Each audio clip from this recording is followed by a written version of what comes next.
Question number 2 probability पे based है, जो कि यूजुअली हमेशा टफ साइड में आता है, माना जाता है। मींस टफ इसलिए पड़ जाता है कि कई बार वो कहना कुछ और चाहता है, बच्चे को समझ कुछ और लेते हैं, वो अगर सही से नहीं डिकोड कर पाते हैं तो मुश्किल में बातें फंस जाती हैं। अब जैसे यहाँ पे कहा गया है कि भाई के एक सवाल को 3 स्टूडेंट S1, S2, S3 को सॉल्व करने के लिए दिया गया और उस पे 4 इवेंट डिफाइन कर रहा है। कह रहा है कि एक यू क्या है कि at least one of S1, S2, S3 can solve the problem. हर एक बच्चा जानता है कि at least one of S1, S2, S3 यानी कि S1 union S2 union S3 इसकी प्रोबेबिलिटी U है और U की वैल्यू यहाँ पे दे रखा है, कितना दे रखा है, हाफ दे रखा है।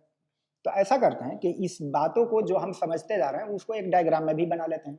चलिए भाई, ये हमने बनाया S1, ये बनाया S2, ये बनाया S3, इनके यूनियन की प्रोबेबिलिटी इन पूरे यानी कि इस एंटायर रीजन की प्रोबेबिलिटी दे रखा है, कितना, हाफ दे रखा है।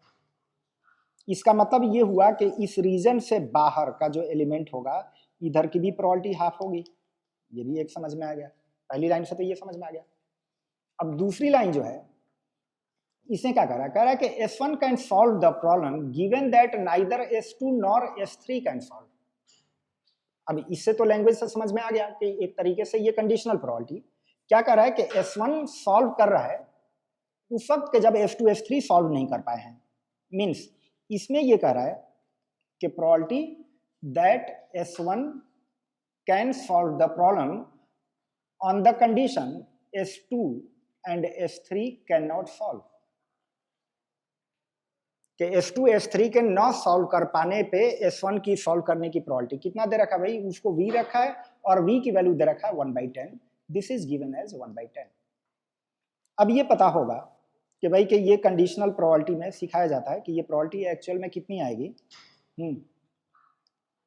ये क्या बनता है, probability of S1 intersection S2 bar intersection S3 bar divided by probability of S2 bar intersection S3 bar, this is given as 1/10। ठीक है, अब ऐसा है कि इसको भी डायग्राम पे ही उतार लेते हैं। क्या है, S1 intersection S2 bar S3 bar, S1 intersection S2 bar S3 bar. I think ये समझ रहे होंगे कि ये वाला रीजन ही S1 इंटरसेक्शन S2 बार S3 बार का है। ठीक है, ऊपर तो ये दिया हुआ है और नीचे S2 बार S3 बार दे रखा है। S2 बार S3 बार का मतलब क्या हुआ कि ये वाले S2 और S3 का पूरा आउटर रीजन, इन दोनों का रेशियो 1/10 दिया हुआ है। अब दोनों का रेशियो 1/10 दिया हुआ है तो एक काम करें कि ये जो हमने जिसको मार्क किया है इसकी प्रोबेबिलिटी को फिलहाल मैं मान लेता हूं कि ये वाला रीजन X है। ये जितना हमने शेड किया है इसको मैं X मान लेता हूं। इसका मतलब कि ऊपर आपका X है और नीचे जो दिया है S2 बार इंटरसेक्शन S3 बार, यानी कि एक तरह से कह लीजिए कि आप S1 यूनियन S2 का complement, S2 union S3, S2 union S3 का कॉम्प्लीमेंट, मतलब कि उसके बाहरी पूरा रीजन नीचे है। पता है कि इसका बाहरी रीजन में क्या आएगा, बाहरी रीजन में क्या आएगा, तो एक तो पूरा आउटर जो रीजन हाफ है वो, और प्लस ये जो हमने येलो से शेड किया था X। किसी को समझ में आया भाई, S2 यूनियन S3 यानी कि इस पूरे रीजन को S2 यूनियन S3 को छोड़ के तो पूरे रीजन की प्रोबेबिलिटी क्या होगी, तो जो आउटर ये वाला हाफ है और प्लस जो रेड से मार्क किया है, ये देखिए कि जितना भी हम रेड से दिखा रहे हैं वही बेसिकली S2 यूनियन S3 के कॉम्प्लीमेंट है, जो कि कितना बन रहा है, तो हाफ और प्लस X। इनफैक्ट ये वैल्यू 1/10 दे रखा है।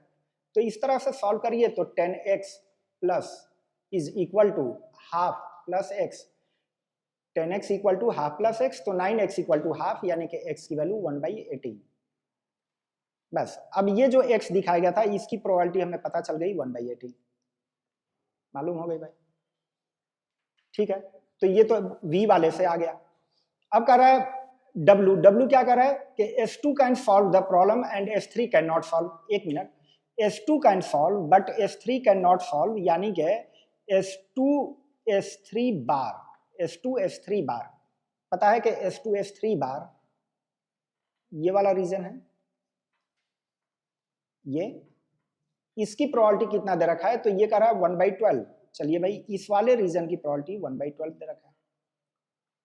अब पूछ क्या रहा है, इतनी बातें अगर समझ में आ गई तो उसके बाद क्या पूछ रहा है, S3 can solve the problem. S3 can solve the problem, तो ये मैं पर्पल से दिखा रहा हूं, एक तरफ से ये वाले पार्ट की प्रोबेबिलिटी पूछ रहा है।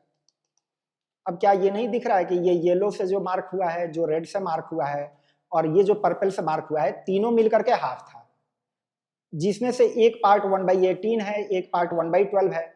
तो इसका मतलब पर्पल वाले पार्ट की प्रोबेबिलिटी कितनी आएगी, तो हाफ में से माइनस कर दिया जाए 1/18 और प्लस 1/12, ये अगर एलसीएम से कंबाइन करेंगे तो 30/30 divided by 18 into 12, 30 divided by 18 into 12, half में से माइनस होना है, तो 6 से 12 और 6×5 तो 36, 5/36, और इधर है 18/36, तो उसमें से 5/36 माइनस हुआ तो 13/36। एक तरीके से ये प्रोबेबिलिटी आ गई 13/36, यानी कि ए वाला पार्ट।